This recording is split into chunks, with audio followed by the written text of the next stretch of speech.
grazas por estar aquí. Estamos nesta mesa redonda sobre títeres, o patrimonio esquecido, e vamos falar sobre títeres e patrimonio. Un día especialmente axeitado porque acaba de declarar un BIC no Concello de Teo, a ponte de Pontevedra, que de Teo coa estrada, pois hoxe mesmo esta mañá declararon a ben de interese cultural.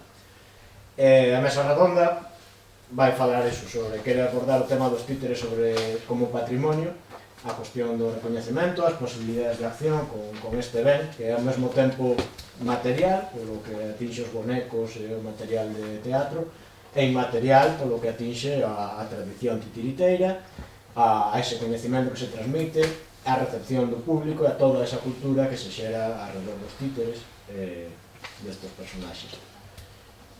Temos que lamentar a ausencia de Felipe Garduño neste encontro por un problema familiar que non puido vir a última hora. Entón, bueno, pois somos un menos. En fin, os que somos. Eu son Xermán, da Asociación Cultural Morrego Dembo, vou me encargar de moderar un pouco. Aquí a miña esquerda empezamos por Elvira Lezcano, que é doutora en Humanidades e é profesora no grado de Turismo e Ciencias Empresariais da Escola Universitaria de Turismo adscrita á Universidade da Coruña.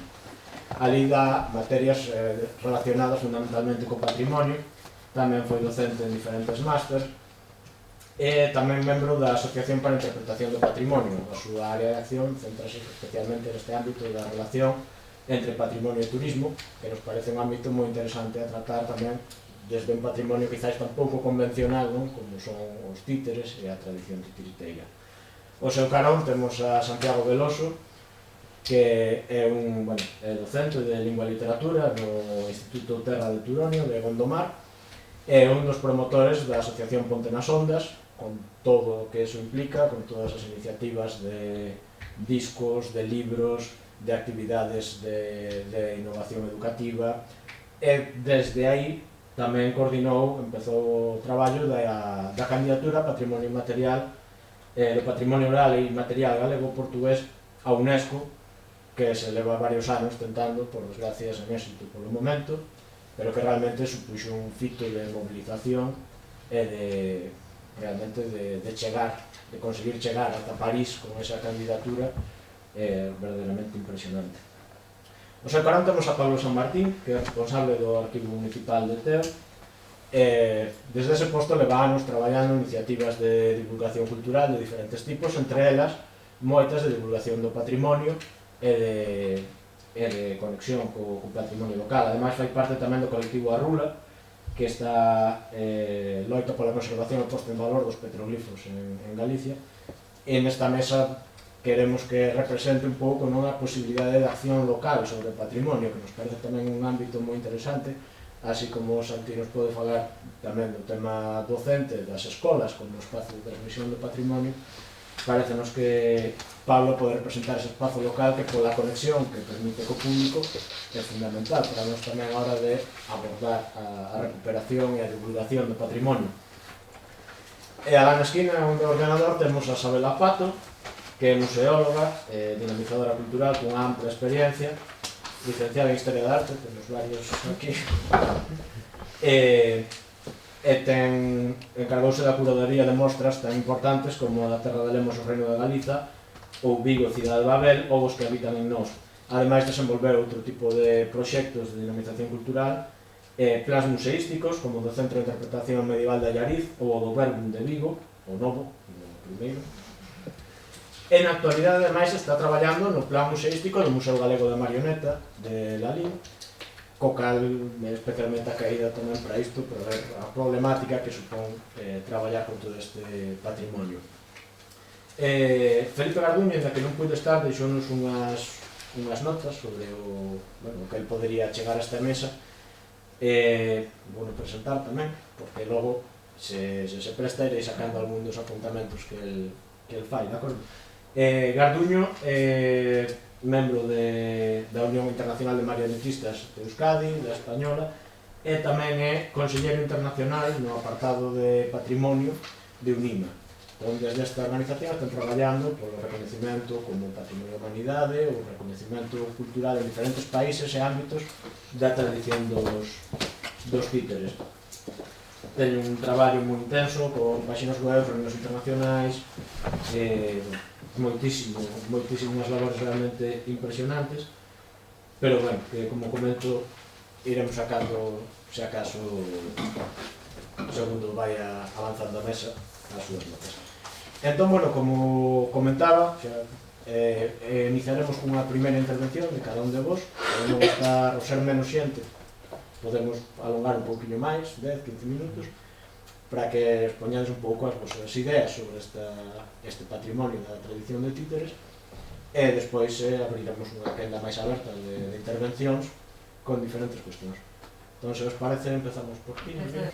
Eu, cando empecé a pensar que contar aquí, que dicir, o que podía aportar, claro, en principio non teño moita idea de títeres, nin marionetas, nin...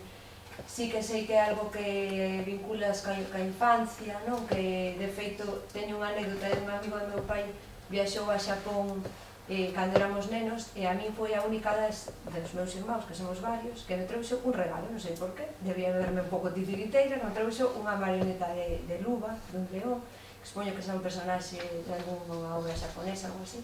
Eu tive esa marioneta durante, bueno, ainda a teño, de feito, quixen buscala para traela, pero como estaba nun trasteiro destes perdido, cheguei a restaurar esa marioneta. Nunca fixen nada con ela, nin obras, nin nada, pero eu tiña moitísimo cariño. Levei na Santiago, cando fui a estudiar a Santiago, e a puxen na habitación. Non sei moi ben esa vinculación, porque era... Pero, bueno, sí que é algo entrañable, non? O que vinculas coa infancia, ainda que o interesante quizás sería que volver a ese orixe tradicional de ser algo para adultos, non só para nenos. Bueno, en principio, obviamente, se vincula co patrimonio inmaterial ou é o que se pretende, non? Que estábamos a comentar antes como ás veces é difícil discernir, non? Entre a diferencia ou a relación entre o patrimonio material e inmaterial. Eu teño claro que non hai patrimonio material sen sustrato inmaterial, que aquí, claro, hai unha materialización que nos bonecos, pero que ten un trasfondo tremendo, non? Inmaterial. En turismo, cada vez hai unha tendencia máis grande a tratar de transmitir emocións e experiencias, non? Seguro que iso, aparte da vosa experiencia, escoitastes ou distes, non sei, incluso nos xornais, non? Antes, quizás, bueno, sigue sendo o turismo unha industria de servicios, se ofrecense servicios, pero bueno, sí, eu disfruto deses servicios, pero agora hai unha obsesión por querer conseguir que a xente viva unha experiencia diferente e sinta unhas emocións, non? Entón, creo que iso é moito máis posible se nos fixamos no aspecto inmaterial, non? Do patrimonio, que só no material. Por iso, pareceume que podíamos conectalo por aí, non?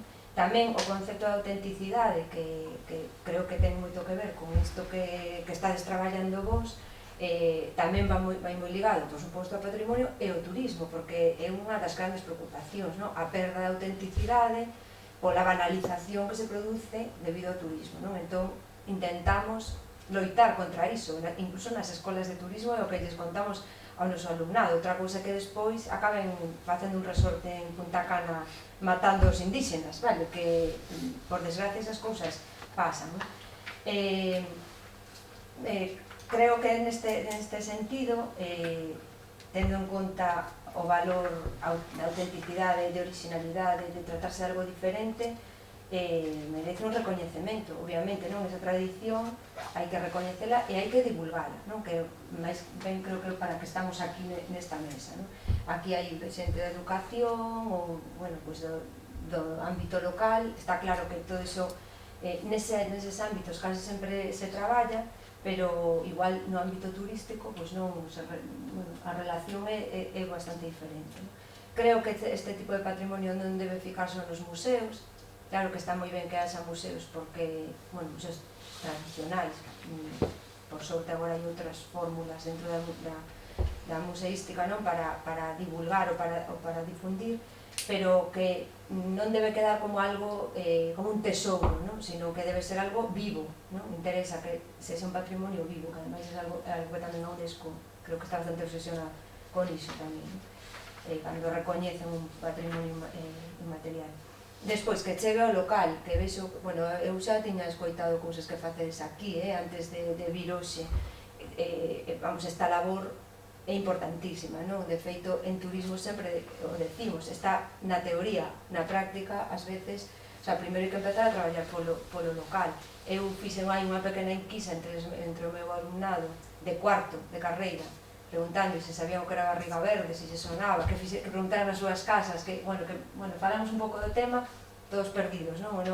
Pois non, pois despois a partir de aí un dixo, pois eu quero facer o traballo de fin de grado do patrimonio esquecido, de repente emocionaronse, non? Pero vamos, que non vía moi claro, dixen, como faríades, non? Para que isto se coñecera, bueno, dixeron moitas cousas, bueno, como facer espectáculos na rúa, pero bueno, que xa se fai, non? Pero, dixen, eu levaríades o Marineda, non? Que sabedes que é o seu ámbito de vida habitual, e todos, non, pois a todos ofendidísimos, dixen, pois estades todos ali, todo o día, entón o mellor é onde hai que estar, o mellor hai que ir ao Marineda, aparte dunha praza bonita, non, unha praza antiga, ademais. E despois, para intentar rematar ou encauzar o que quería dicir, pois eu falaría da interpretación do patrimonio como ferramenta, non, para conseguir divulgar. A interpretación non nun sentido xenérico, sino como unha disciplina ou como un método de comunicación. Aí falaba destes centros de interpretación, ás veces non é precisamente dos centros de interpretación onde se fai a mellor interpretación, sino que ás veces é a través de visitas guiadas ou de conseguir que a xente teña un contacto directo co recurso. Neste caso, penso que se podería facer bastante ben, de feito, hai quen o fai. É como cando falamos dunha teatralización, por exemplo, vamos ver un casco histórico, é un personaxe que nos recibe e nos fai a visita. Bueno, pois isto penso que se podería facer un paralelismo dentro da animación cos títeres, e con toda esta tradición que vos falais. Eu fun apuntando, vendo o documental que fixestes, que me encantou, por certo, e fun apuntando palabras que me chamaban a atención, que digo agora por qué, non? Infancia, festa, identidade, memoria, cultura popular, tradición, socialización, recreo, xogo. Gustoume unha frase de Claudio González, que unha bafarada de liberdade, non dixo. Tamén creo que di que envían mensaxes, non? Todo iso son o que chamamos en interpretación do patrimonio conceptos universais, é dicir, trabállese clarísimamente cos conceptos universais que son o que chega moi rápido, moi ben ás persoas. En turismo traballamos con iso, cando preparamos unha visita guiada ou ensino aos alumnos a facer unha visita guiada, unha das primeiras cousas que lles mando facer é un listado de conceptos universais que se asocian ao patrimonio co que estamos traballando. Agora, por exemplo, estamos traballando con unha cousa tan mística como é o Estadio de Riazor. Estamos diseñando unha visita ao Estadio de Riazor. Pois hai conceptos universais clarísimos asociados ao Estadio de Riazor e que é cos que imos traballar. Neste caso, é que cos títeres, das temáticas que se traballan nos títeres podese facer. Ademais, son elementos identitarios galegos, o cal, sumado a todo isto, aportan moita relevancia ao ego das persoas, que iso é outro dos elementos cos que se traballa na interpretación do patrimonio, non só o uso dos conceptos universais, sino tratar de tocar o ego da xente que está diante. Como vedes, isto é comunicación pura e dura, tampouco nos inventamos nada. Nada, simplemente rematar dicindo que é indudable o poder de comunicación que poden ter os títeres asociados a un patrimonio que poda ser un recurso turístico, non que os títeres sexan o recurso en sí, que tamén pode ser, sino que se pode asociar certos recursos aos títeres e traballar tratando de comunicar a través deles unha serie de conceptos universais, valores, identidade, etc. Porque o que interesa na interpretación do patrimonio, o centro da interpretación do patrimonio, é a mensaxe que se poda transmitir. E como, explicades nas obras de títeres e demais, case sempre hai un trasfondo social, hai un trasfondo con crítica e demais, vería como que traballar iso nun xeito determinado, pero que sería moi útil para conseguir, dentro do punto de vista da interpretación en turismo, un resultado idóneo. Pasamos entón a Santiago Veloso, que nos conta.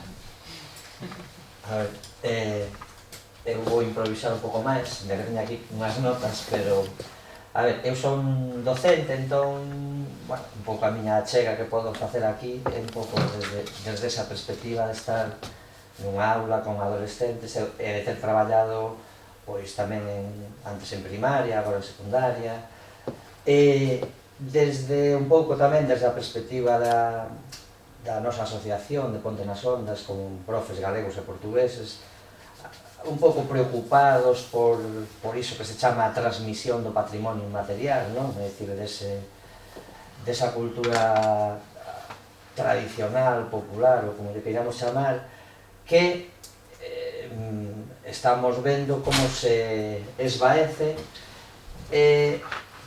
sobre todo porque eu penso que o que se están perdendo son iso que a UNESCO chama os contextos de transmisión, non? É dicir, patrimonio inmaterial transmitíanse nuns contextos que agora non existen ou que desapareceron, non? Entón, hai que buscar novos contextos, novos espazos, digamos, para a transmisión. Nese sentido, nós, digo nós cando falo de profes ou de profes de Ponte nas Ondas ou así, pensamos que a escola pode ser un contexto moi interesante, moi adecuado para facer esa transmisión que se perdeu noutros contextos, non? Entón, xa coa temática da mesa, non? Cos títeres, non? Eu creo que hai moitas posibilidades como un recurso educativo evidente, non? E non só como espectáculo, é dicir, porque supoño que vos como asociación non tedes experiencia de levar barriga verde, de levar os títeres a escolas e a colexios, e moitas veces queda, para os nenos queda, vamos a ver unha obra de teatro, vamos a ver os títeres, e queda aí un pouco a cousa, non? E eu creo que, penso que, eu recordo na miña época así de profe de primaria, non? Que nas escolas facíanse títeres, construíanse, os rapaces manipulaban os títeres e collían, mal que ben, aprendían mínimamente as técnicas, non? Entón, eu penso que os títeres teñen unha potencialidade enorme, é dicir, enorme, na escola. Estou falando da escola, insisto, non só na escola, porque é evidente que nunha praza, nun auditorio, pois xa non hai máis que dicir, pero digo, incorporalos ás aulas, e despois eu engadiríalle como recurso, é dicir, todos os elementos da cultura tradicional, dos ámbitos do chamado patrimonio inmaterial, podemos transmitilos a través dos títeres. E entón, estamos facendo pois dous procesos á vez, non? É dicir, acordeime antes, non, da recuperación de dous fenómenos que podemos chamarlle así, da cultura popular, como é o Samaín e o Apalpador, por poñer así dous exemplos, non? Que son procesos que se están agora mesmo en auxe, digamos, e son exemplos dunha recuperación que, a ver, no caso do Samaín partiu das escolas, claramente, non? No caso do Apalpador non partiu directamente das escolas, pero está chegando ás escolas, non? Entón, eu creo que, digamos, a miña humilde achega, non? O mundo dos títeres, non? Eu creo que é un recurso que debemos incorporar, non? Como unha ferramenta potente para transmitir a cultura inmaterial, non? Que traballa co que decía antes Elvira, non? Con conceptos fundamentais e que se poden trasladar. Por exemplo, eu teño que explicarlle aos adolescentes de terceiro da ESO a cultura popular, o que é a literatura popular de transmisión oral. Que mellor exemplo que ter uns títeres no instituto e que eles facede vos a literatura popular. Podemos darvos os textos están aí, pero agora ides a facer vos, agora ides ser vos os protagonistas desa literatura e ides a transmitir, non? Esa é un pouco unha idea, non? E depois outra idea que eu creo que sería interesante aproveitar para esa transmisión, non? É recorrer ao audiovisual. É dicir, os títeres hoxe poden correr polas redes sociais, poden correr pezas audiovisuais pequenas con sobre todo con elementos da cultura popular potentes detrás. Poño por caso, xa que estamos, Samaín ou Apalpador, podemos ter unhas pezas de vídeo que se movan por aí. Incluso, eu tiña aquí unha idea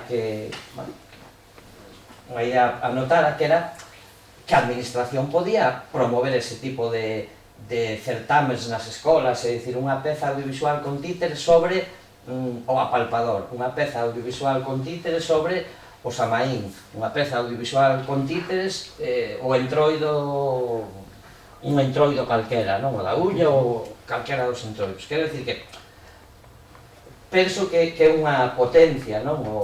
Unha potencia os títeres asociados ao patrimonio inmaterial, non? Xa son, a ver, evidentemente, Barriga Verde unha peza xa do patrimonio inmaterial, xa forma parte do acervo, pero ademais diso, os títeres como recurso educativo creo que non vexo eu que estean dentro do sistema. Despois hai para min outro aspecto importante, que é o tema da expresión oral do alumnado, dos adolescentes, é dicir, unha eiva que seguimos padecendo, incluso nesta era digital, que sabe mover moi ben o dedo, pero a lingua non tanto. Entón, os títeres, usándoos como un recurso educativo, poden axudar a mellorar a competencia comunicativa, a competencia oral, non? Agora que estamos todos tan preocupados de desenvolver a competencia comunicativa dos nosos alumnos, non? É evidente que detrás dun títere esa competencia pode desenvolverse moito mellor, porque os adolescentes ou os rapaces ao mellor teñen ese medio escénico, non? Pero se están detrás, pois aí poden desinhibirse, non? Que é un pouco unha experiencia que estamos facendo agora nós con audios, traballando os audios co alumnado, é dicir, traballando os podcasts, non? Entón, dámonos de conta de que moitos rapaces que nunca se expresarían en público por ese medio escénico, non? Pero si son capaces de facer unha peza de audio pois moi potente, porque a fan na súa intimidade, sin ninguén que os presione. Entón, eu creo que os títeres permite tamén ese anonimato, non? Nesas épocas, non? Despois, así, a ver, dentro do que sería ideas para salvaguardo, para preservar o caso voso de Barriga Verde, é un exemplo paradigmático de recuperación, non? Dun patrimonio esquecido que falábamos antes, non? E agora hai que consolidar, creo que esa fase e poñelo en valor, non? Que é un pouco na fase na que estades brillantemente, non? Entón, poñer en valor é eso, a estas medidas que acabo de decir, sistema educativo, temos aquí un tesouro, vamos a rentabilizalo.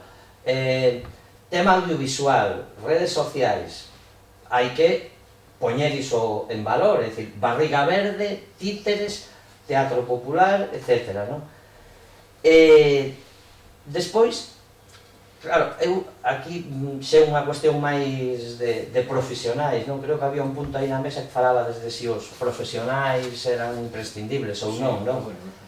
A mí nese tema xa me queda ancho, entón, eu, insisto, limítome un pouco ao que a UNESCO lle chama a transmisión, non? A transmisión desos valores a xente nova que, si contemplo os títeres como un espectáculo aí de praza que lle recorda algunhas idades pequenas, pois igual simplifica moito, non? O que é unha arte, non?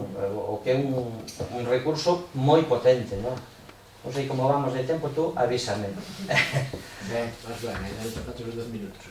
Vale, pois nada, non, remato xa, é dicir, falaba antes dos titiriteiros en xeral, non? Como profesión, non? Vos sabedes mellor que está habendo moitos lugares, sobre todo en Europa, non? Unha recuperación, un auxe, non? Da profesión, non sei se vinculado ás veces ás escolas de arte dramático ou non sei, pero quero dicir que tamén esa é unha, digamos, unha saída, non? Que se pode poñer en valor, é dicir, bueno, aquí fai falta, pois podes chegar a ter unha compañía de títeres profesionalizada, porque si se crean, si hai unha valorización, non? Do que ti podes facer cos títeres e podes recrear unha lenda, podes, digamos, ter un repertorio, non? Que eu proporía pezas da literatura oral que están moi recollidas ás veces, pero moi arquivadas ou moi escritas, pero pouco comunicadas, non? Eu creo que con iso, non, teríamos xa un futuro bastante prometedor para os títeres, non? Quédame por aquí. Estupendo, aí tocaches varias ideas que efectivamente estamos traballando nelas. Hai unha cuestión que claro, tamén tocaches e que realmente é bastante importante neste tema, que é ese efecto de que os títeres están moi na marxe, non? Esa situación de que os títeres en xeral non son recoñecidos como cultura, como arte, e ademais o títere tradicional está esquecido. Entón aí iso é algo que temos que ter en conta de falar para traballar, que temos moito por facer, pero ao mesmo tempo temos tamén moito potencial. Cedo a palabra a Pablo para que nos comente un pouco a súa experiencia desde o ámbito máis local. Bueno, pois, boa tarde a todos, moito obrigado polo convite. Quería decir que, bueno, falo un pouco en representación do Departamento de Cultura deste Concello. Hoxe, a verdad que para min é algo novidoso, porque sempre estou acostumado a falar sobre o patrimonio documental ou o patrimonio cultural polas miñas outras facetas. Hoxe quería expor un pouco sobre, falar un pouco sobre o patrimonio tense ese menos coñecido ou, digamos, relacionado co imaginario popular.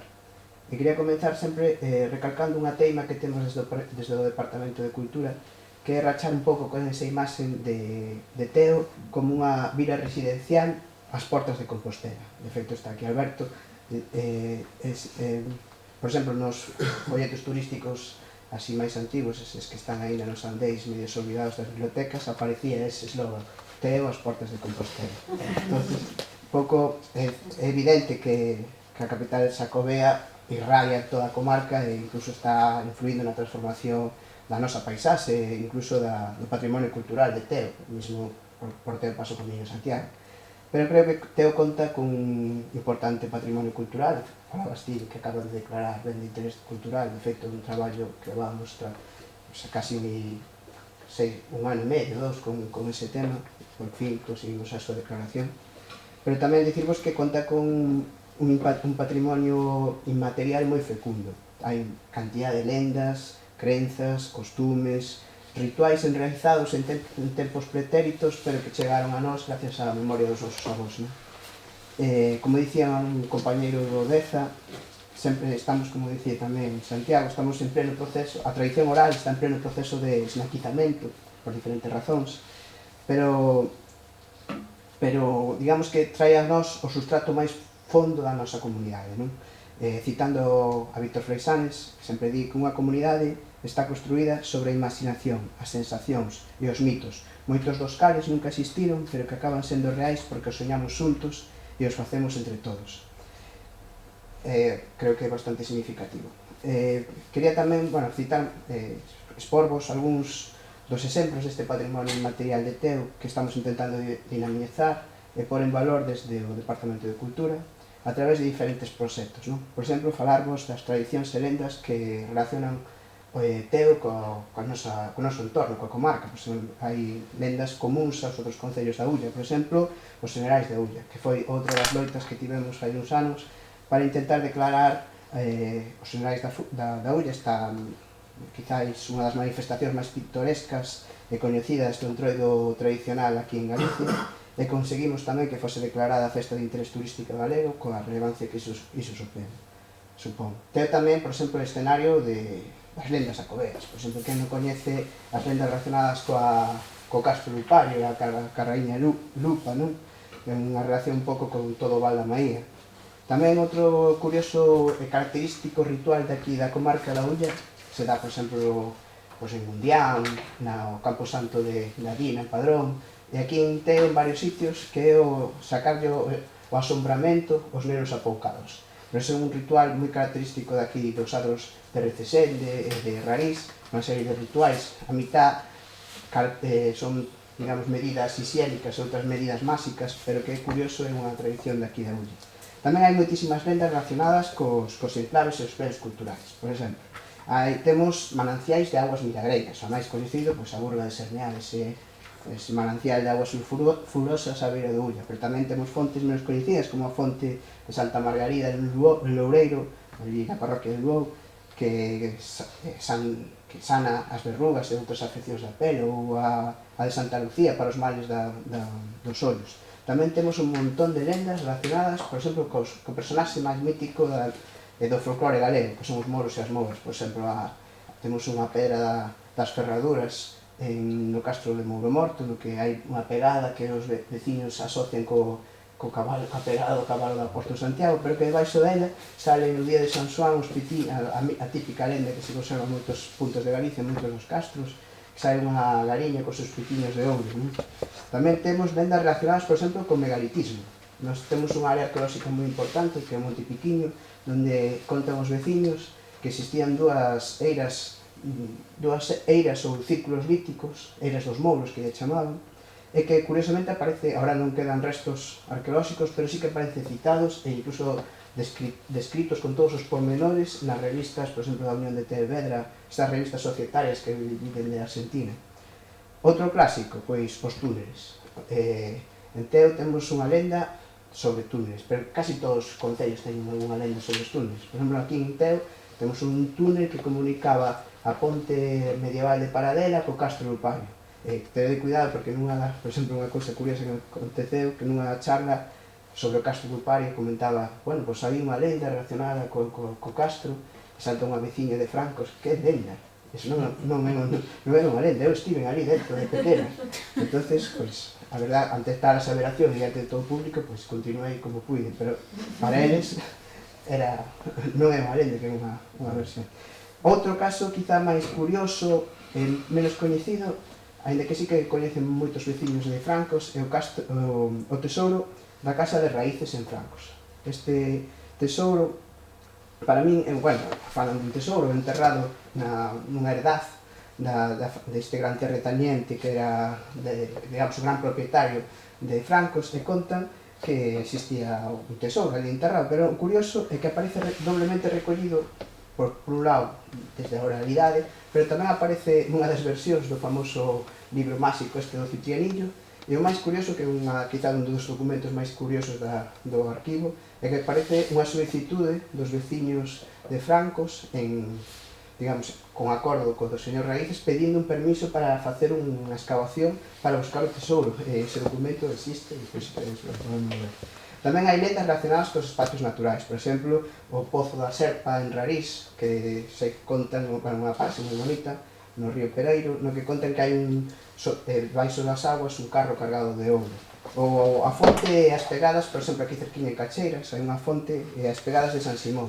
Bueno, hai un que ahora se catalogou como un petrolífero con os motivos dos podomorfos e dos pés, no que contan que ali estaban San Simón, parece ser que se encontraron ali San Simón de Ons, San Xoán, que cada un é o santo, digamos, de cada unha das parroquias, e se encontraron ali e deixaron os pés pagados. E ademais, o curioso desta fonte é que xusto ao lado hai unha fonte, é unha pedra que hai en medio dun regato, o regato das Lases, pero xusto ao lado hai unha fonte tamén que ten aguas milagreiras, e seca as brusas se peiteaban ali no día de San Xoán.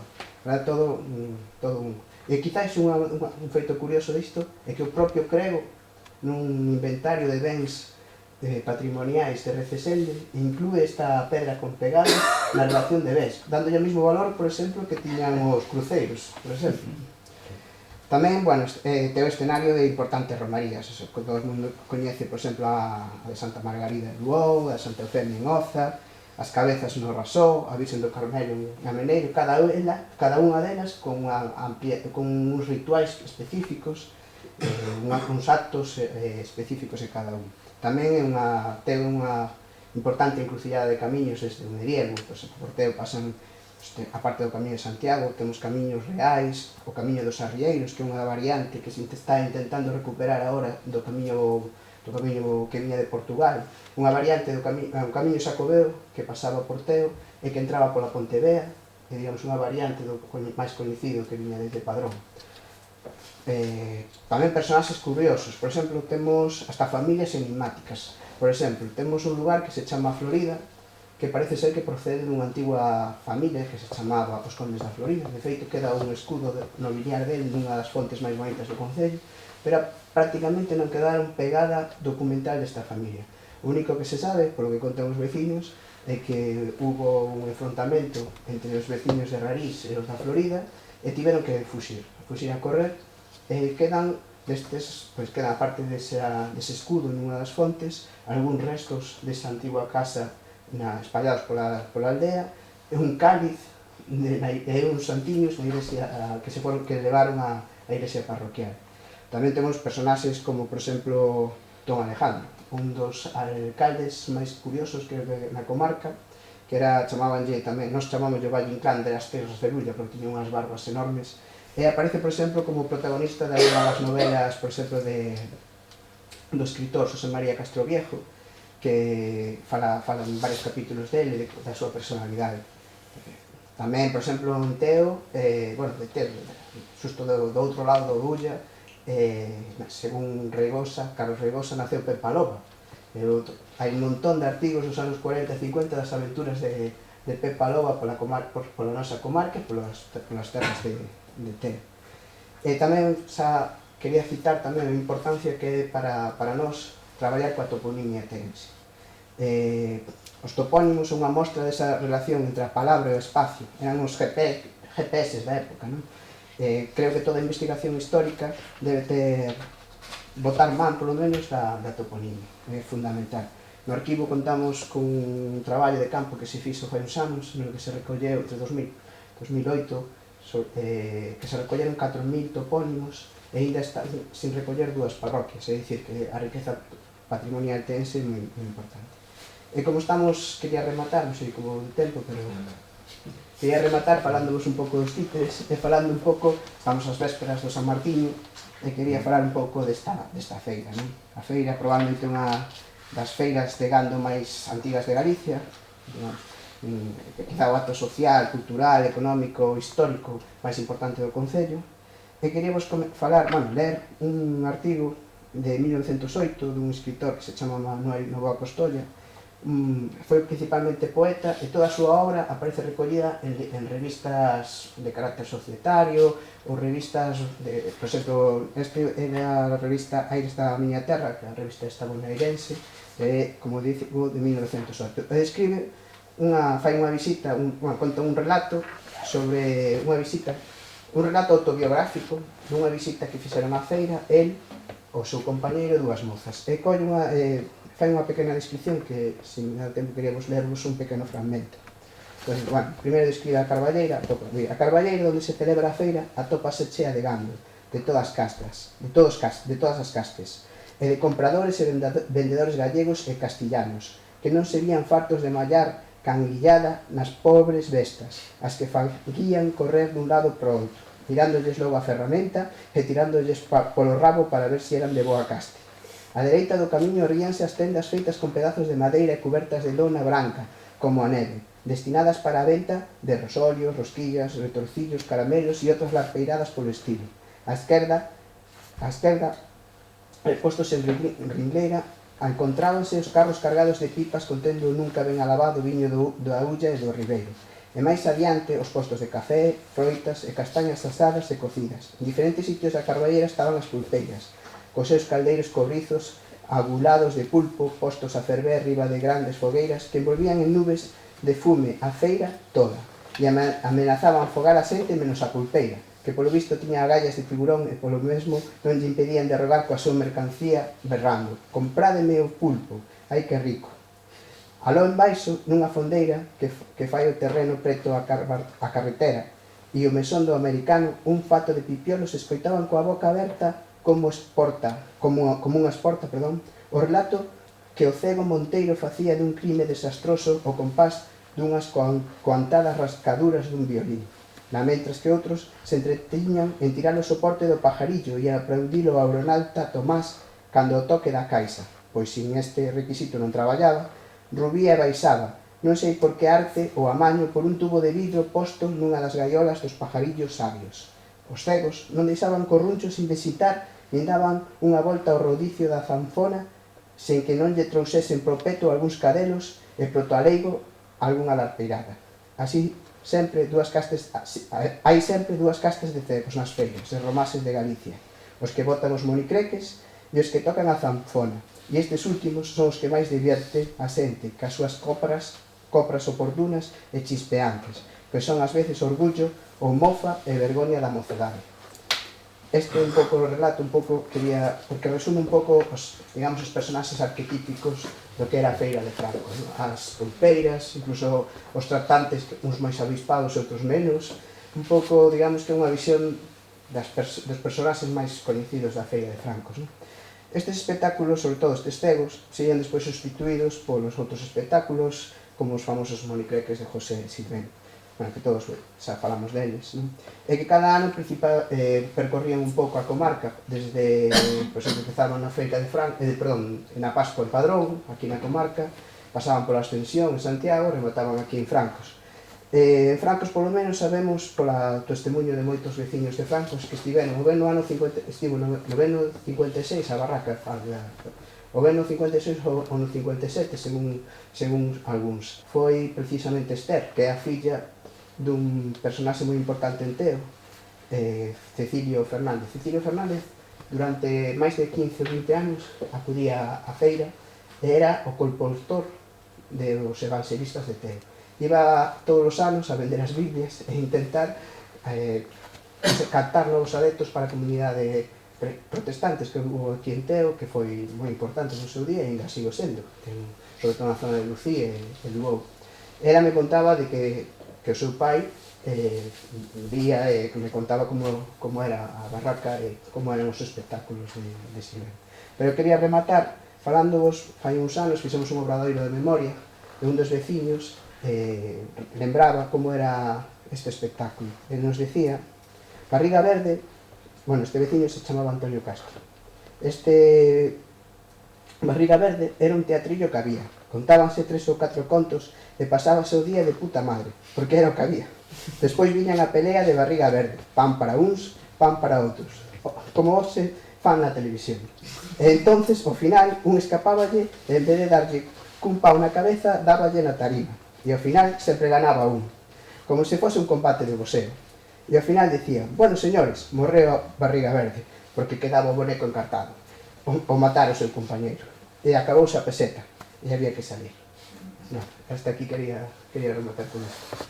Interesante, desde logo, pois un relevo como rabuñando un pouco hai ámbitos que non se teñen en conta, como falábamos deses títeres como un pouco un patrimonio marxinal, e como poden aparecer cousas e como pode funcionar para conectar coa poboación local e para o que falaba tamén antes Elvira, dese ego, dese orgullo de se reconocer.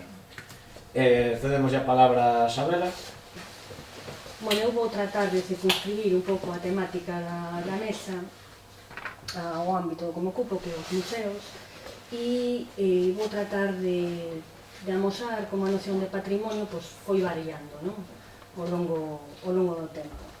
Antes de chegar ao que son os títeres, vou dar un pequeno circunloquio e me vou retrotraer a noción romana de patrimonio, que é na que se basa a noción que actualmente manexamos. O que me interesa destacar é que o patrimonio se entende no corpus romano como unha forma específica de propiedade que se diferencia das outras tipoloxías no feito en que pertence a un grupo, normalmente un grupo familiar, e que, polo tanto, conleva unha serie de deberes e de dereitos. Pois este debe ser transmitido de xeración en xeración e, polo tanto, nunca pode ser alleado, é dicir, ningún individuo se pode arrogar o patrimonio para sí mismo de forma individual. Ben, como pasa este concepto, que en principio é pertence ao ámbito doméstico ao ámbito das institucións e do Estado. Vou facer así un salto grande. A noción de monarquía, a monarquía tal como se establece en Europa, nun momento dado confunde o que é o corpo do rei co que é a coroa e, por lo tanto, todo o que lle rodea ao rei, incluso o seu patrimonio, non? E aquí é onde se establece un pouco este vínculo entre o que é o goberno e a noción de patrimonio. De todos modos, a primeira vez que o patrimonio, e nomeadamente o patrimonio cultural, se vincula ao Estado como un deber, é co tránsito do antigo réximen ao novo réximen. O modelo non o dá, como sempre, a Revolución Francesa. Cortanlle a cabeza ao rei, cortanlle a cabeza ao fillo e, polo tanto, hai unha quebra na liña sucesoria. E, polo tanto, o patrimonio en cuestión, o patrimonio real, pasa a ser un patrimonio controvertido.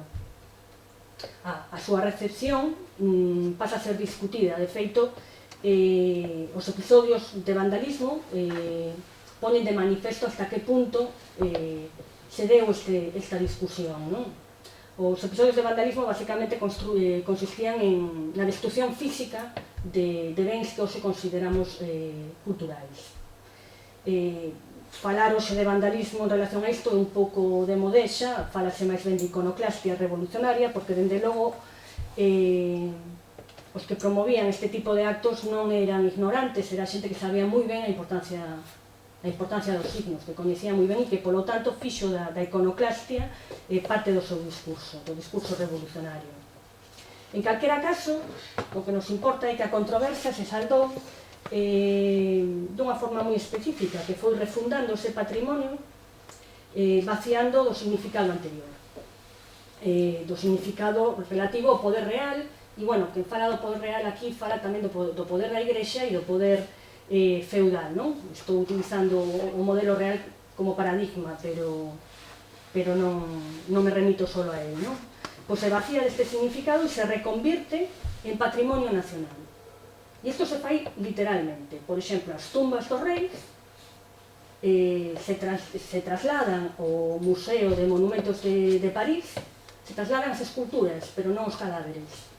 Ali se poñen en relación unhas pezas con outras e se estetiza o que é o patrimonio e, sobre todo, se fai un relato histórico a partir deste patrimonio. Isto, por suposto, non acontece dun día para outro, porque no século XVIII as nacións non tiñan historia aínda, esta non se construíra aínda, e o que se descubre é que o patrimonio, ese patrimonio que se herda da Igrexa, da monarquía e dos señores feudais, pois ten unha gran utilidade na súa construcción, na construcción das historias nacionais. Ata ese momento, no campo cultural, a única fonte de legitimación era a antigüidade grega e romana, a antigüidade clásica, e o que se fai para construir esta historia é introducir entre a nova república e a antigüidade, que é a fonte de legitimación, o que é o legado medieval. Esas esculturas que se atopan nas igrexas, o gótico, e o que os franceses dan en chamar a arte dos galos, que é como te denominan a todo isto. E isto tende unha ponte entre ese patrimonio antigo e a nova nación. E é así como aparece o patrimonio como elaboración identitaria. E as nacións, que se presentan a sí mismas como comunidades intemporais, se ven así legitimadas mediante a continuidade dunha herdanza, dunha propiedade, aquí sigue a noción de propiedade vixente, que se transmite de xeración en xeración e se representa nun único suxeito, que é efectivamente a nación, e no seu nome o Estado asume o deber da conservación e da transmisión. Por suposto, se descubre tamén que os museos son unha gran aposta mobilizadora para este patrimonio. E aquí estamos diante do que son os grandes museos neoclásicos, que son os grandes museos ainda na actualidade, o British Museum, o Altes Museum de Berlín, etc. E aquí vamos xa ao que nos interesa propiamente, nos achegamos, porque o que acontece é que a cuestión nacionalitaria non se agota con este xiro, senón que ademais do repertorio medieval se descubre outro repertorio, que é aquel que podemos identificar co pobo. O pobo, por estar apegado á terra, a ese territorio que delimita as novas nacións, aparece como depositario fiel dun saber secular que representa as tradicións, as traducións nacionais. E, por suposto, a cultura popular pasa a ser entón inventariada e prestixiada, unha tarefa que, como podemos ver, aínda non rematou. O caso é que, por este motivo, a finais do século XIX, aparecen os museos de folclore. O paradigma aparece basicamente en Noruega, Suecia, os países do norte, e tamén colle moita forza en Alemania. A súa primeira fase de expansión comeza no século XIX e chega ata o período de entreguerras incluído. Nesta época, Europa se convirte nun gran obradoiro de símbolos identitarios. Os grandes descubrimentos, ademais, cruzan as fronteiras, se buscan lendas, obxetos, etc. E é tamén, entón, neste momento, nos anos 20 e 30, cando temos constancia de que os títeres se incorporan ao acervo museístico. Esta foto que traigo aquí é da revista Museión, que é a revista que publicaba nesa época a Oficina Internacional de Museos, que se creou no período de entreguerras, e que lle dedicou 2 números completos no ano 28 aos museos de folclore, para que vexades a forza que colleu a temática. Escollen esta porque, bueno, como últimamente Bélxica está na orde do día, son do Museo da Vida Galega. Ben, o máis característico deste tipo de museos, dos museos folclóricos, é que xa non se interesan polo que podemos denominar a alta cultura, senón que se interesan por os obxetos do cotidiano común, non aquilo que é produto do xenio científico ou artístico. Galicia non queda a marxe destes descubrimentos. Nos anos 30, Risco viaxa a Alemania, deixa boa conta da súa visita en Mittel Europa, e desde logo visita os museos de folclore. Non sei se viu algún títere, diría que sí, que viu algún títere nos museos de folclore. Non consta especificamente no seu diario, pero que sí que sabemos, desde logo, que cando volve a Galicia pasa a ser director da sección etnográfica do Seminario de Estudos Galegos e con Socas monta o Museo Etnográfico do Seminario. No catálogo de bens que, por desgracia, se fixo para a incautación do seminario, tampouco aparece ningún títere, pero sí aparecen outros obxetos para teatrais, como máscaras, cabezudos, e incluso tamén aparecen, non sei como se chaman, en Ourense chamamos as madamitas, que son estes xoguetes monecos que se utilizan en Semana Santa, non? E o que desde logo queda claro é que o interese de Risco, ademais de por cuestións afectivas de cara aos títeres, que desde logo aparece despois de forma manifesta, cabe enmarcala neste contexto do interés polo folclore e as cuestións identitarias. Ben, estamos ás portas da sublevación militar franquista, estamos ás portas dos primeiros bombardeos e da Segunda Guerra Mundial, e neste contexto a Organización Internacional de Museos formula por primeira vez a noción de patrimonio da humanidade. en Atenas.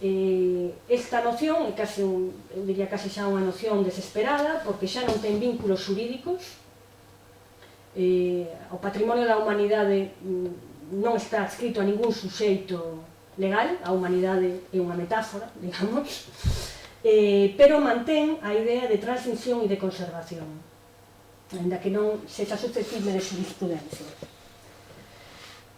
Ben, comeza a guerra e aparece a Segunda Guerra Mundial, pasou outra vez o escenario europeo, e aparece en escena un museólogo que se chama Henri Rivière, no mundo francés. O Rivière formase no Museo do Trocadero francés de París, comeza e é o responsable da institucionalización do folclore, especialmente no ámbito museal, en Francia.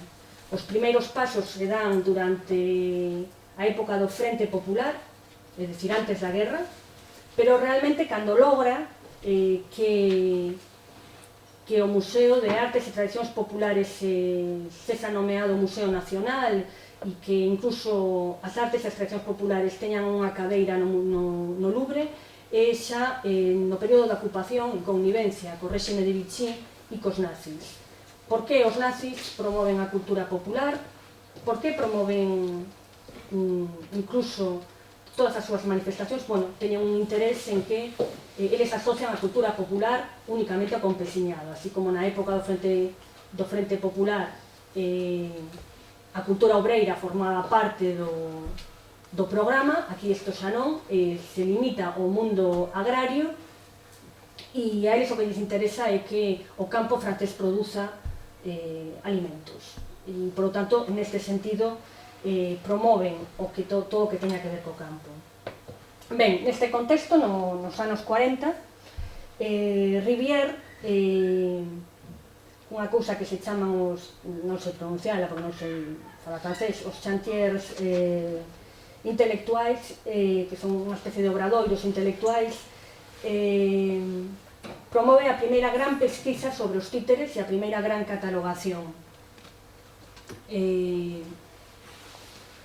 Nesta pesquisa o que interesa, igual que en todas as pesquisas de folclore que se fan durante esta época, son non os elementos extraños do folclore, sino todo aquilo que se repite, aquilo que é unha pauta e que é unha demostración da estabilidade da cultura popular.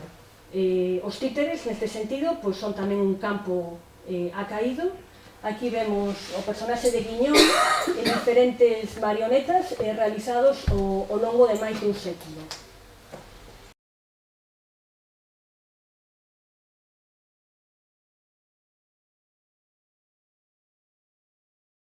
Que te interesa tamén? Pois interesan as técnicas, os diferentes tipos de títeres e as técnicas do seu manexo.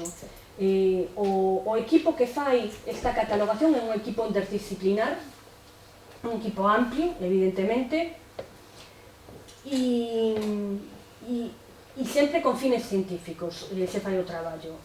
Todo isto ve a luz xa no ano 52, nunha exposición que se fai no Museo de Artes e Tradicións Populares, e tamén a partir deste momento hai outro xiro máis na museoloxía francesa, porque despois da guerra Rivière se encarga de reestructurar todo o sistema museal francés e entón, cando o Museo de Lyon se convirte en museo monográfico de títeres.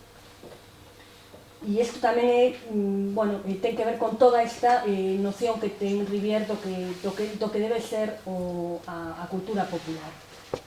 E, está relacionado co turismo, porque desde logo falamos, coincide tamén que se promove a terceira semana de vacacións, etc. Entón hai que buscar alternativas de lecer e os museos son unha, non?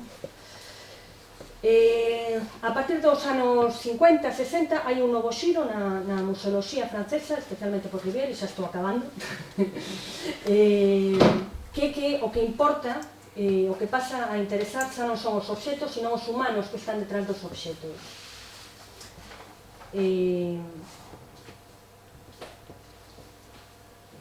polo tanto, o que se busca é xa non mostrar de forma exhaustiva obxetos, sino atopar a complicidade dos distintos colectivos que poden estar implicados nun museo. E isto que vai dar paso a un novo movimento, que será a nova museoloxía, e tamén a noción de patrimonio inmaterial. O que importa xa non son que haxa museos relativos a certas disciplinas, a museos de ciencia ou museos de arte, etc. Vemos aquí, por exemplo, esta maneira de expoñer os títeres, esta maneira tan austera, ten que ver co interese de Rivière de vincular a museoloxía a unha ciencia, concretamente a antropoloxía, e, por lo tanto, se esquece neste caso do que é todo o relativo ao espectáculo nos títeres. Bueno, pois isto deixa de ter importancia o que é a vinculación ás disciplinas do coñecemento, e o que importan son os museos de barrio, os museos de comunidade, os museos integral, os ecomuseos, toda unha nova fórmulas de museos que hai. E isto adquire nos anos 70 un xiro internacional, especialmente nas excolonias africanas e en Latinoamérica, na que aparece un novo elemento que é a cuestión dos comuns.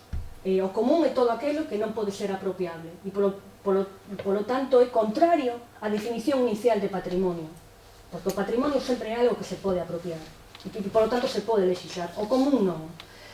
E esta nova onda desplaza cara ao común a anterior noción de patrimonio que priorizaba os bens ou os obxetos culturais e a desplaza cara a rede de interaccións sociais que sostén e produce as culturas. Aquí, por eso, xa se pode falar da noción de patrimonio inmaterial. E, ademais, os museos e o cuidado do patrimonio deixan de estar exclusivamente confiados ao Estado e ás institucións e se intenta confiar aos colectivos. Non porque non se crea no público, nin nas institucións, non porque non se crea no público, sino porque se entende que os Estados, a partir de certo momento, deixan estar a favor da cidadanía, de favorecer os seus intereses, e favorecen mediante vagas e vagas de privatización a pillaxe, a usurpación e a depreciación. Isto acabamos de ver agora, tamén nos aquí en Galicia. Por suposto, isto ten moito que ver cos movimentos de base latinoamericana, e, simplemente xa para finalizar, decir que o interesante é ver como a noción de patrimonio vai cambiando ao longo do tempo e como se chega a desplazar desde unha noción que ten que ver coa xurisprudencia e coa propiedade cara as loitas sociais. Podemos logo ver cal é o panorama en Galicia con respecto ao patrimonio inmaterial e concretamente. A partir do que falastes, podemos entrar nalgo que estaba aí nos puntos iniciais, que é esta idea da problemática de como traballar cos títeres como patrimonio. Porque, por exemplo, falamos do patrimonio como esa identificación nacional ou do país, e estamos traballando, neste caso, cos títeres que son transnacionais. Falamos do vencello local, pero ao mesmo tempo estamos falando dun patrimonio que é itinerante, que está e que é difícil de vencellar a un lugar concreto, porque ten ese carácter material e inmaterial ao mesmo tempo. Falamos do patrimonio ese que se identificaba, e aínda se identifica en moitos casos, coas clases altas, e aquí estamos traballando un patrimonio que é moi popular e que sigue tendo ese estigma marginal, digamos, de é pouco coñecido e, por outra banda, non se considera unha forma de arte. Ao mesmo tempo, si ten ese punto de interese que comentaba Elvira, que son esos valores universais, que poden traballar da infancia, da festa, ou incluso esas conexións entre diferentes lugares. Para nós, sendo como somos, ainda estamos iniciándonos en toda esta cuestión de como xestionar, como traballar con este patrimonio, resulta-nos complexo, unha cuestión que nos resulta complexa. Entón, claro, gustaríame que vos, desde as vosas perspectivas, comentasedes como vexades, como vedes toda esta problemática do patrimonio, xa non tanto que nos deades respostas, senón como vedes esta situación. Non sei se algún de vos quere arrincar. Bueno, vamos ver antes de vos, se queredes. Falaches ti, por dar a palabra. Igual quería insistir na idea que comentei ao principio, que do patrimonio vivo, o sea, que bueno, que, por certo, Isabela, explicaches tamén esa evolución e esa, claro, que quedas como que te enamoras de repente dos museos, se non estabas xa, porque tamén son, teño especialidade de museoloxía, e claro que creo moito nos museos, pero ao final, tal como os puxeches aí nesa exposición, non, ese xeito de expoñer de Rivière, non, como que queda como un tesouro que non ten un uso, non? Entón, eso ten que existir porque é o xeito de conservar certas pezas cando son frágiles e que senón non ímolas perder, e gracias aos museos coñecemos ou conservamos moitas cousas, pero creo que a clave está en que ese espectáculo viva, non? Por iso eu decía de broma o de levar a marinera, pero non é tan broma, o sea, claro que ten que ir, bueno, ás rúas, habrá que seleccionar os lugares, pero ten que estar en moitos máis sitios dos que está. E igual, por suposto que hai que vinculalo aos nenos e a educación, pero igual tamén tratar de desvinculalo un pouco máis diso, o sea, que, non desvinculalo, que non quede só niso. Por iso, sí que o traballo no ámbito local, eu non entendo como algo que quede no local, sino que primeiro somos as persoas, a poboación, as que temos que coñecer todo isto, para que despois pase a outro círculo, non, concéntrico, porque se non o coñecemos nós mesmos non vamos poder divulgar. E despois eu sí que vexo o turismo como unha fórmula, bueno, como máis ou menos todos decides, tendes unha festa e queredes que sexa de interese turístico, non? Inda que despois o mellor iso se leva dende cultura. É moi curioso, porque en proxectos que facemos de turismo invitamos sempre xente de cultura e moitas veces non veñen, é como se non quixeran ter unha relación. No caso de Teo, sobre todo no caso de Teo, sobre todo a relevancia turística nos últimos anos, sobre todo nos últimos. Vemos a última corporación que ten cada vez maior presencia, técnicos de turismo e os traballos de turismo en colaboración sempre co Departamento de Cultura. Sí, eu creo que é importante, que sería importante, pero bueno, sí que hai como unha especie de disociación, e que os de turismo como que non saben, e os de cultura son os que teñen o coñecemento profundo, pero bueno, que é mellor que traballar xuntos, porque é unha realidade que, como comentaba antes, hasta fai 3 ou 4 anos non existía turismo entero. Era turismo en ir a Santiago. Claro, de que estades eclipsados, pero bueno, ahora como están tan masificados e teñen que desmasificar, pois é o momento de absorber. A ver se podemos artellar máis ferramentas que nos podan abrir o abanico de incluso subvencións, cosas así que antes ni siquiera planteábamos e que ahora sí que se está. Que de feito que é moi rico todo o que... Sí, a verdade que temos un concepto... Claro, hai moito co que traballar. Desde o punto de vista, por exemplo, no actual inventario do patrimonio do Teo, ten en conta de que temos máis de 100 bens catalogados, que hai concellos, moi poucos concellos que teñan 100 arte rupestre tense, por exemplo, unha das mellores en toda Galicia. Temos pontes medievais, Paradera, agora o Cruceiro de Francos, un patrimonio moi rico que coñecer. E despois todo o que vos comentaba do patrimonio material, a cantidad de lendas, crenzas, rituais, a verdade que sí que é moi rico. Que pouco a pouco agardamos ir dando a coñecer. Eu, se me permites, só un segundo, unha cosa. Eu creo que, sobre todo, unha cosa que dicía Elvira, que para min é clave, que a interpretación deste patrimonio, a clave fundamental é esa mensaxe que comentabas ti. Para min, unha mensaxe que debe ser respetuoso un mensaxe que debe ser respetuoso coa veciñanza, e que, por menos desde o meu punto de vista, e tamén comparto con os compañeros, intentar facer partícipe desa valorización social dun ben a veciñanza. É clave que eles mesmos se sintan orgullosos de ter ese cruceiro, esa lenda, esa tradición, e que participen nesa valorización social dese ben. Desculpa. Unha advertencia ao mellor sobre isto é o perigo que ten o mellor tratar de turistizar todo, non? Esa palabra que agora se usa, non existe, pero se usa. Chamoume a atención o que contaches do asombramento, que non sei se é o mesmo, pero supoño que algo ten que ver con que noutras zonas estamos a ter o aire, non? O sea, supoño... Pois eu conto unha anécdota aquí para que vexades até que extremo se chega ás veces de por querer dinamizar turísticamente algo.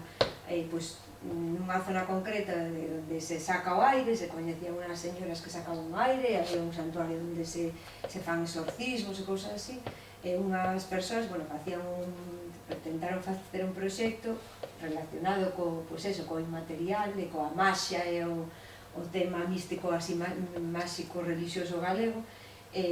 Entón propuxeron un paquete turístico chamado, o primeiro que dixen foi cambiar de nome, xa por empezar, se chama Paquete Meigo. Entón leváronos a unha serie de persoas, un par de profesores da Escola de Turismo, xente aquí da Universidade de Santiago, de Geografía, de Historia, unha semialcaldesa, había aí unha mezcla moi rara de xente, e nos levaron a facer como o paquete, con que consistía o paquete, e unha cousa era quitar o aire, non?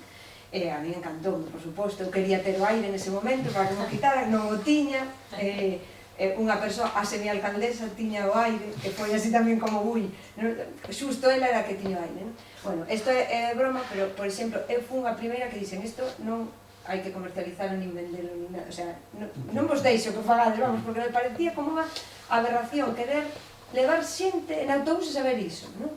Pero cando eran unhas señoras que que traballaban no campo, que levaban da súa aboa o xeito de sacar o aire, e vas ali e por o módico precio de 6 euros e o test xo sacan. Pero iso convertilo nun produto turístico, pois, claro, non todo é susceptible de ser convertido. Si queda ben apropiado, o sea, nas mans da xente, iso está. É o que se comentaba de ser respetuoso coa propia vecinanza. Hai cosas que non se poden mercantilizar, como comentas. Pero hai cousas que eu, ao fío da tua intervención, Pablo, tedes un patrimonio inmaterial potentísimo, pero están os títeres para contalo. É dicir, claro, é dicir... Creo que hubo, sobre os generais, creo, da Ulla, creo que hubo a fai poquinho uns títulos. Claro, é un pouco o que antes falaba, non? É dicir, todas as expresións do patrimonio inmaterial que son tan potentes e que están aí, eso, porque é difícil turistizar é dicir, o conflito entre turismo e patrimonio inmaterial está claro aí, aquí non hai ningún antropólogo, pero non sei ti. Entón, non entramos nesa discusión porque sei que é unha guerra aí aberta, pero quero dicir que hai formas non de comunicar ese patrimonio inmaterial sin necesidade de mercantilizarlo, non? Eu tiña unha idea tamén que poñía Pablo sobre a mesa, non? A toponimia. É dicir, por que a toponimia non se comunica máis, non se pon en valor, máis alá da simple recolla, é dicir, pensaba nos títeres tamén, os títeres poden comunicar a toponimia, non? E outro exemplo, que cando nos estábamos co tema da candidatura do patrimonio inmaterial á UNESCO, sorprendemos unha cousa, que as comunidades de montes tiñan xa medio unha intención de candidatar a propiedade do monte comunal a patrimonio inmaterial. Pensábeo agora, porque, andamos, é un tema que me preocupa de como transmitilo ás novas xeracións, porque me dou conta que as novas xeracións non saben o que é o monte comunal. Despois do que acabamos de pasar, non? É dicir, como lle podemos transmitir ás novas xeracións o que é o valor do monte comunal, máis alá, é dicir, máis alá do evidente, non? É dicir, de que se queime, de que hai eucaliptos, pero o que é o concepto, non, da propiedade, é dicir, como se transmite, como se xestiona, ou non se xestiona ben. É un aspecto que está, digamos, vivo, porque eso sí que é un patrimonio vivo, porque a propiedade está aí, e a xestión está aí, e, sin embargo, non somos capaces de comunicalo á cidadanía para que teñan conciencia do valor desa propiedade e que non pase, o que acaba de pasar, por exemplo, non? Entón, nese sentido, volvemos aos títeres, é dicir, os títeres son unha ferramenta potente para comunicar estas expresións, non?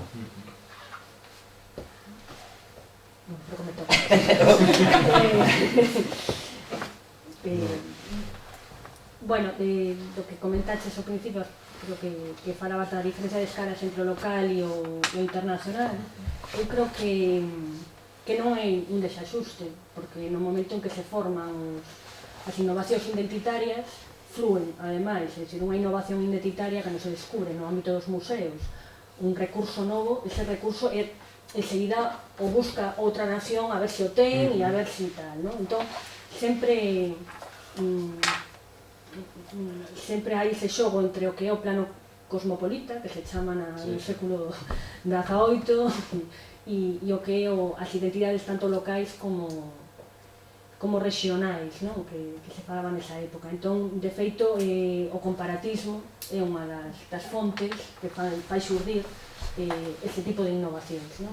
Antes falado desos profesionais, Sí, eso é para min claramente teñen que ser titiriteiros, bueno, poden aprender outra xente que acaben sendo titiriteiros, pero isto é como das visitas teatralizadas, que todo o mundo, vale, faise unha visita teatralizada, non? Como que parece moi fácil facer unha visita teatralizada, entón, disfrazaste, e despois falas normal. Non, eso non é unha visita teatralizada, eu sempre digo, tens que ser actor, e ademais, coñecer ese patrimonio, saber transmitilo, e crear unha mensaxe, o sea, son moitas cousas.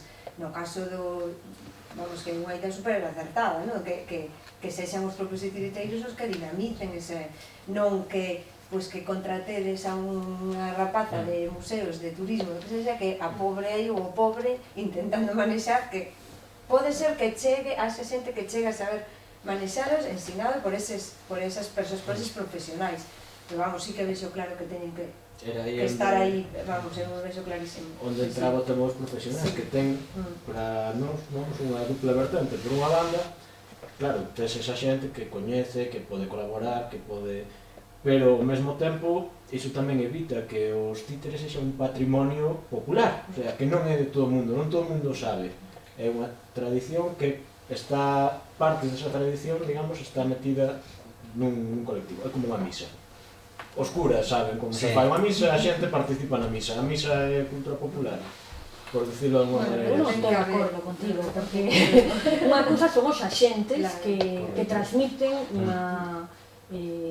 un patrimonio e que coñecen todas as súas técnicas. Iso non quere decir que non participen na cultura popular, porque eses axentes son os que dominan a técnica, pero non é posible nin siquiera os títeres sen o público, é dicir, son funcións distintas. Entón...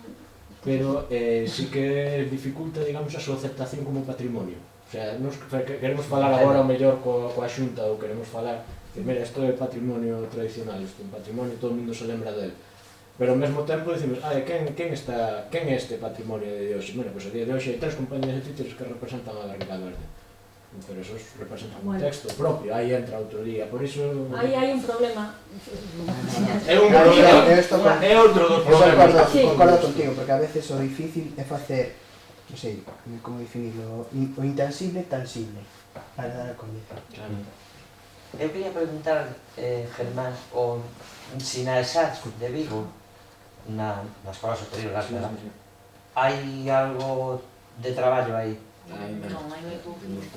Non. Neste momento, Santi Prego, que é un profesor da SAT, penso que é a persoa máis interesada, a única que se interesou por Barriga Verde, que nos chamou para falar algunha vez allí.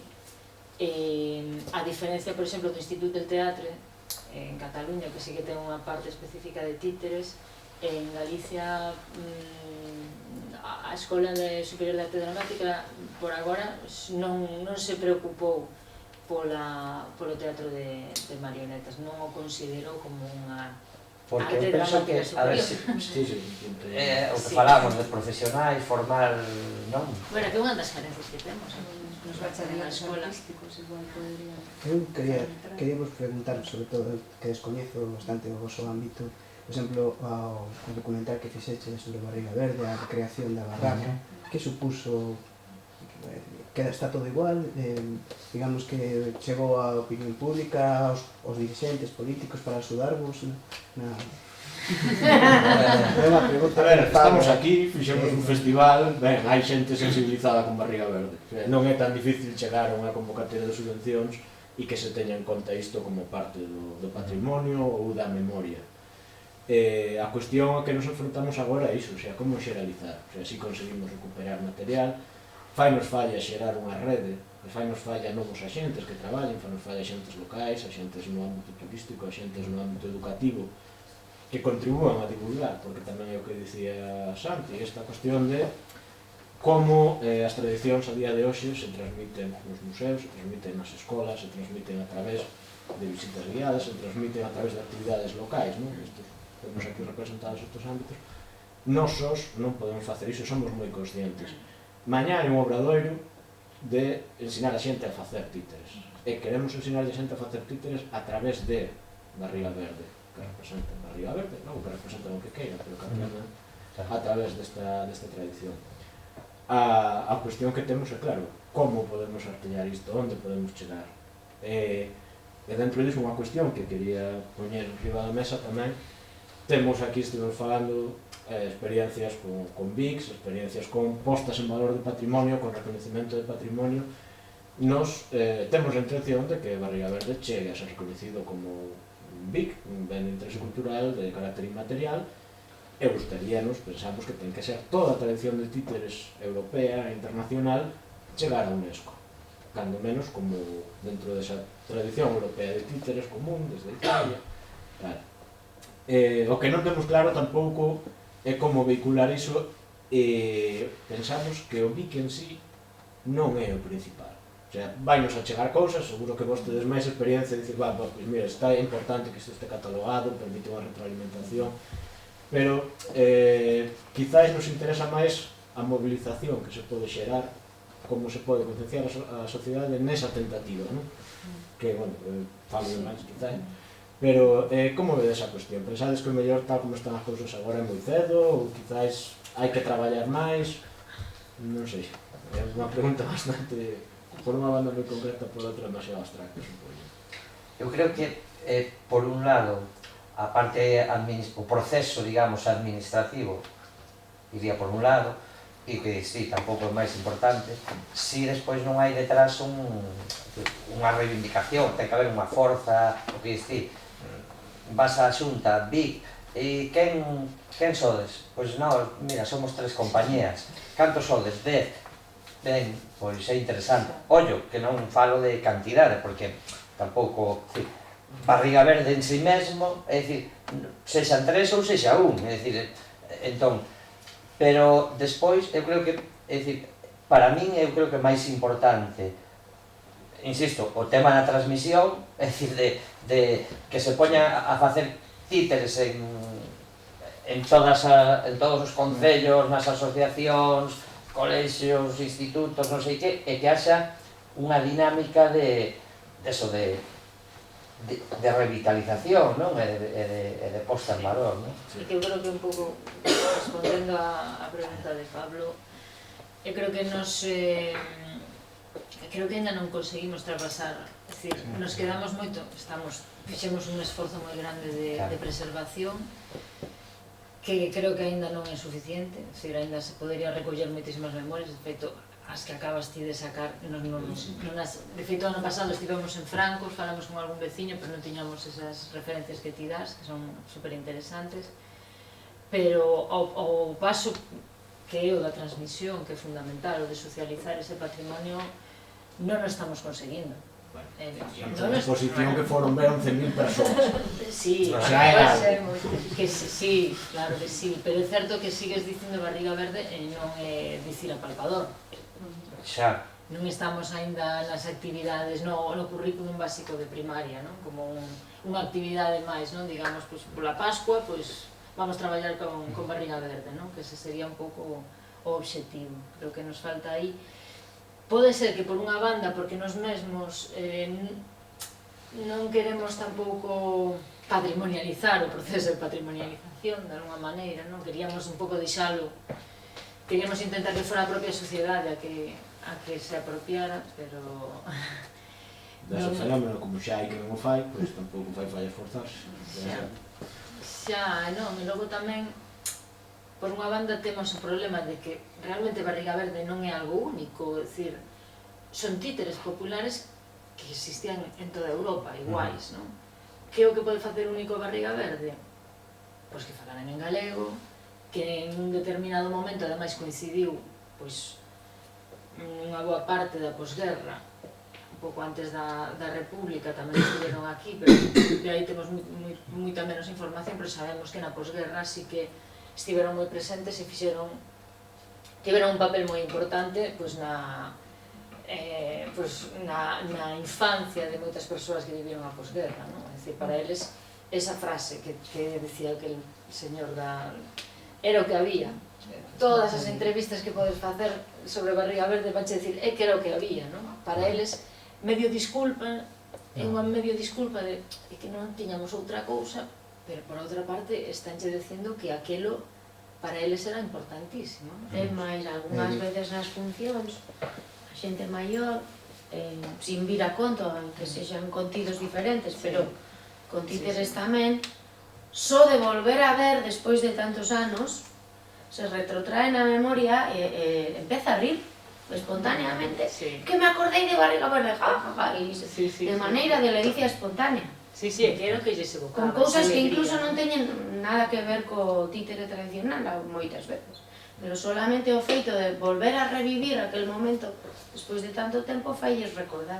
Estamos nese momento no que temos que transformar a memoria individual en patrimonio colectivo. Claro, porque a cuestión é como esa persoa maior consigue que conseguiches activar esa memoria, non?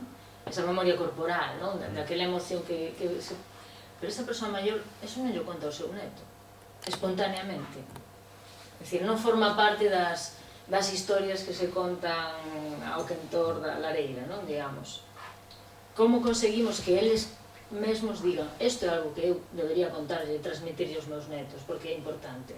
É certo, porque os casos que coñezo, a maioría foi falando de outros temas que me aludiron a, pois, cheguei a ese, por exemplo, como vos comentaba de Esther, falábame, pois, facendo unha recollida sobre a represión que tiveron os evangelistas aquí en Teo, e me contaba que o seu pai, pois, as visitas que facía polo San Martiño e todos, e daí xurbiu a conversa sobre Barriga Verde. De feito, o pai chegaba a casa e falaba da obra de teatro que fixera que representaba na casa os rapaces. É dicir, que non só se representaba o día da feira, sino que despois se representaba nas casas a través dos pais aos fillos, sabes? Entón, esa é unha tradición moi importante. E que tamén se perdeu un pouco o eslabón, non? Porque se deixou de facer, entón, cando un xa non ten o costume de poder ir co seu fillo ou co seu neto, se perde un eslabón. É unha xeración aí no medio. Hai unha xeración no medio que non tivo esa opción. Pero é que eu penso, comba, que vos estades, claro, nunha fase importantísima que é a preservación. Eu tiña aquí así copiado os pasos que a UNESCO contempla un pouco na convención, non? Fala de investigación, documentación, preservación, protección e despois promoción, valorización, transmisión e revitalización. É dicir, eu creo que estes pasos están pensados, non, por antropólogos. Bueno, é un estándar, non? Pero o vosso caso é un exemplo, é dicir, ainda estades no proceso de protección, é dicir, de buscar ese material e protexelo, non? É dicir, entón, bueno, claro, é dicir, eu creo que a parte que queda é a mellor e a máis fácil, porque o máis difícil é resgatar, sobre todo nestes patrimonios vivos, que ti xogas con testemunhas, eso, vivas, non? É dicir, que tens que facer ese labor que estades facendo vos, claro. Eu creo que ides ben, pero, o sea, que é un proceso moi longo, que estamos vendo con moitas cousas, por exemplo, con folclore, por exemplo, tocar a pandeireta, non? Que era algo que se facía nas casas, sobre todo as mulleres, que a mellor con dúas pandeiretas facían unha festa de toda a noite, sen gaiteiro, que era difícil de conseguir o gaiteiro porque estaba lonxe ou cobraba, e eran capaces, pois, aboas de amigos meus que saben tocar a pandeireta perfectamente. E despois aí hubo un momento de parada, e agora hai un auténtico boom nese sentido, porque, bueno, eu vou a clase de pandeireta, de feito, e pensei que era como así como rara, e de repente díxome o que dá a clase dixo, ai, hai que facer dos grupos, porque hai aquí, que ven todo o mundo, e a baile igual, vimos, pero hai un gimnasio cheo de xente, vai máis que a zumba, a baile galego. O sea, que hai unha, e iso costou moito, foi moi longo, non? O que é fundamental é que os medios son distintos, que a forma en que se transmite a pandereta agora non é dicir que se para a asociación de veciños. Entón, eu entendo o dilema no que estades, como militantes de barriga verde, porque é tremendo, porque ademais os esforzos, pois, hai que canalizalos por cara onde un pode tamén, e non son infinitos, pero bueno, é complexo, e desde logo a quebra na transmisión tradicional é un problema, e está claro que o que hai que buscar alternativas. O museo é unha, pero seguramente as asociacións de veciños sexan outras, hai moitas solucións. O que decía desde que é un patrimonio reducido a moi poucos axentes, bueno, a urxencia sempre foi unha dos motivos que deu lugar a patrimonializacións, é dicir, sin o medo aos bombardeos, sin o medo a que o patrimonio popular desaparecera, non se daría eses esforzos, non se deron eses esforzos tan grandes que tal. Entón, bueno, que deron lugar a esas catalogacións infinitas de tantas cousas. Claro que se perde moito polo medio, infinito, e a catalogación e eses esforzos por documentar é o que ao final suple esas quebras.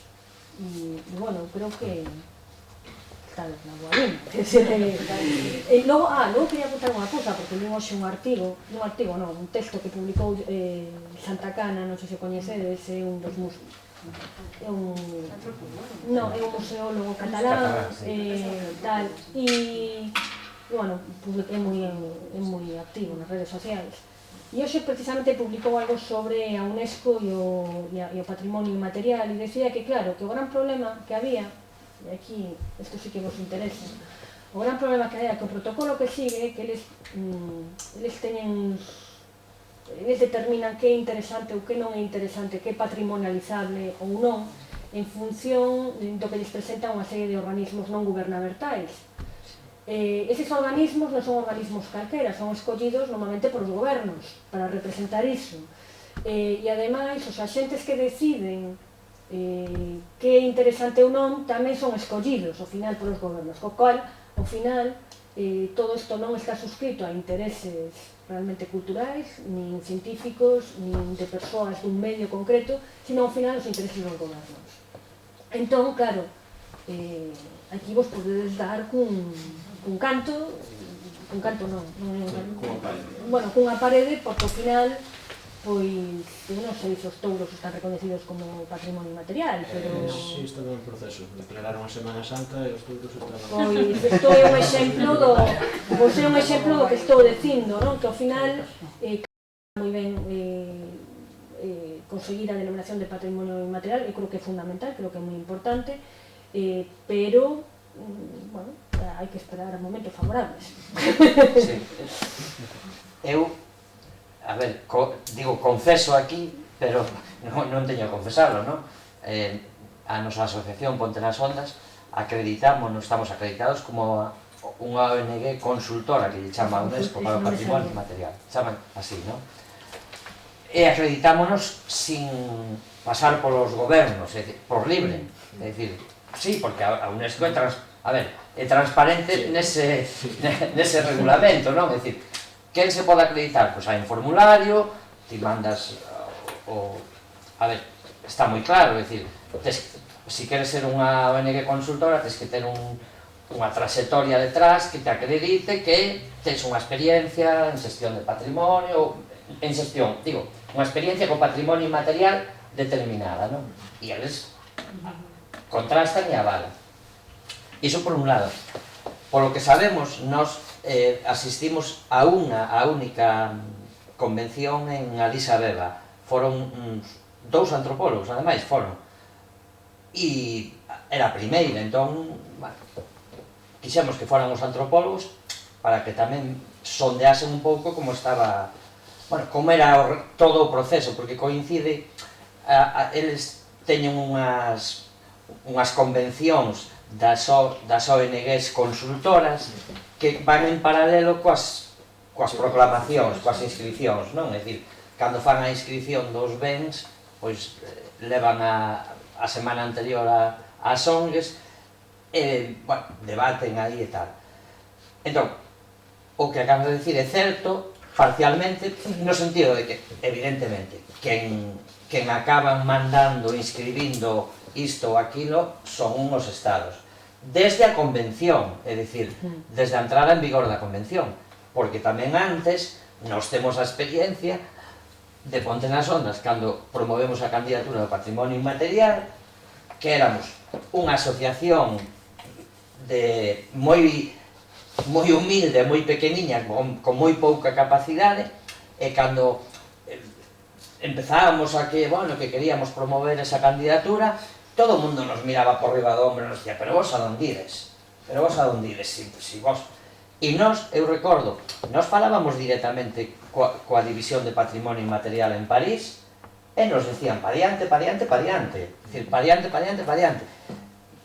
Non sei se porque éramos escolas, entón non éramos así potencialmente perigosos, entón decíanos pa diante, e nos decían, tedes que digamos, vencer as burocracias dos estados, non? E, bueno, en ese momento conseguímoslo, tamén porque o procedimento era, digamos, que a UNESCO, nese procedimento naquela eran proclamacións, que non eran inscripcións, pois dáballe, digamos, un papel ás comunidades, non? Ou ás asociacións, ás ONGs que lle chaman eles, non? Ás ONGs. Bueno, pois, ben, pero agora é o mesmo, é dicir, agora a inscripción pasa polos estados, evidentemente, estou seguro que ao Ministerio de Cultura non se lle vai a ocurrir inscribir os títeres a medio prazo. Non se lle vai a ocurrir, se non hai alguén que lle di, oye, mira, aquí hai un patrimonio potente, que ten unha tradición, etc, etc. Quero dicir que evidentemente, son as dúas cousas. Isto é o que comentaba Santana, non sei moi ben a conto de que fixo o artigo, supoño que a conto de algo que pasou en algún sitio, supoño que nunca fai as cousas gratuitamente, evidentemente, claro que sí, o que pasa que os estándares que probablemente hai que cumplir cando non tes un apoio gubernamental pois son maiores, cando o esforzo que tes que facer sempre é maior, non quere decir que haxa que parar, claro que non, evidentemente, eso é, e ademais un se leva sorpresas gratas cando fai, pero bueno... Claro, non, é que agora os formularios de inscripción dos bens do patrimonio, na lista representativa do patrimonio material, están na página da UNESCO, que son formularios, e son formularios de 14 páxinas, e eu recordo literalmente o que nos mandamos para París da candidatura enchía máis dun baúl, e o Consello da Cultura Galega, que digamos que foi quen, digamos, nos axudou a darlle corpo a todos os materiais, pero foi algo descomunal, é dicir, foi de, quero dicir que todo ese parece casi imposible, non? Nos parecía casi imposible, agora mesmo é un formulario un formulario argumentado, pero... É dicir, o que está claro, o que ten que haber, digamos, é unha expresión potente que o mereza, non? Outra cousa é despois, claro, polo medio se che cruzan os touros ou o flamenco ou cousas dese tipo, non? As veces está no momento oportuno, porque, por Claro, exemplo, está claro. en Teo, a experiencia que eu traballei no dossier de declaración de Pontevedra, foi todo, a verdade que foi un trámite, foi un ano e medio, máis ou menos pero bueno, relativamente rápido. Pero bueno, non vos farei, porque o intentamos coa Feira de Francos. Aí no 2013 fixemos o mismo coa Feira de Francos. Documentamos, fixemos incluso un libro e un dossier sobre a historia da feira, documentando que tiña polo menos 500 anos e justificando a antigüedade da feira. Falamos, pois, incluso noticias de prensa antigas, fotografías antigas, bueno, un traballo parecido da Pontevedra. E despois contéstanos, non sei se foi por cuestións políticas, eso descoñezo, a verdad que... Pero din que evidentemente documentamos que era incuestionable a historicidade da feira, pero que non acababa o rango de singularidade que precisaba. Cando, curiosamente, unha das características da Feira de Francos é a súa singularidade. De todas as feiras tradicionais de Galicia, a única especializada en gando cabalar, lunar, asnar e o din un montón de todo. Para que a candidataba de España? Para ben de interés cultural. Vendes. Pero foi co anterior lei de patrimonio, bueno, foi co anterior. Co anterior, foi co anterior. De todos xeitos intentaremos de novo. Pero ás veces é pues, cuestións tamén de tipo político que hai detrás e outras conductas. Eu penso que no vosso caso podes seguir artellando os objetivos. Por un lado, seguir coa transmisión e o procedimento administrativo leva o seu tempo. Incluso a veces ambas cousas se axudan unha a outra. Entonces, pois, eso é a miña idea. Eu non sei se os procesos que hai dos títeres inscritos non xa europeos, sí, o de... Sombras chinas. Sí, digo, hai digamos, a argumentación que teñen, non? Pois poderíamos, foi bastante discutida esa declaración porque polo feito de restringir a Turquía, cando se trata dun patrimonio que comparten Grecia, bueno, non sei, se o presentan Grecia e Turquía conxuntamente xa sería largo, pero realmente, claro, son as mesmas. O que nos plantexaríamos que unha mágoa que non estea hoxe Garduño, non? Porque a idea sería con un IMA solicitar a declaración de patrimonio material da humanidade non só de Barriga Verde, sino de toda a tradición europea da que forma parte. Porque xa que estamos facendo como os camiñeiros de Santiago, primeiro declaran o francés, agora engaden o norte e o primitivo, e os títeres tamén. E dos tres que hai por aí por medio. Sí, porque están os de Eslovaquia, os de Chequia, non? Sí, que todo forma parte da mesma familia. Claro. Que no caso de Turquía, aí están declarando unha técnica popular de representación de títeres, pero o curioso é que o personaxe é o mesmo. E o que nos andamos máis é en ir detrás do personaxe, non da estética dos títeres. Pero bueno, vamos parar, porque realmente a min gustoume moito a mesa, parece que tratamos muchísimos dos temas que había que tratar, que non era fácil, pasámonos de tempo, así que imos fechando.